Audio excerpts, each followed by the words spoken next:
মই মোৰ ইউটিউব চেনেললৈ স্বাগতম জনাইছোঁ। আজি কাতি বিহু, তুলসী ভেটি বনাম। এতিয়া মই ৰাতিহে লগ পাম।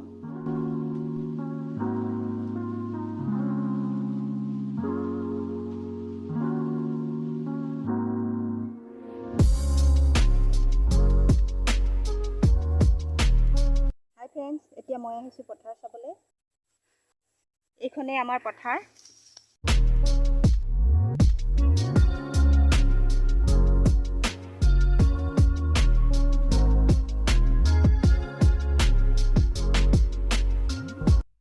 হাই ফ্ৰেণ্ডছ, কিমান সুন্দৰ পৰিৱেশ, ইমান ভাল লাগিছে, চিৰ সেউজীয়া আৰু সেউজীয়া।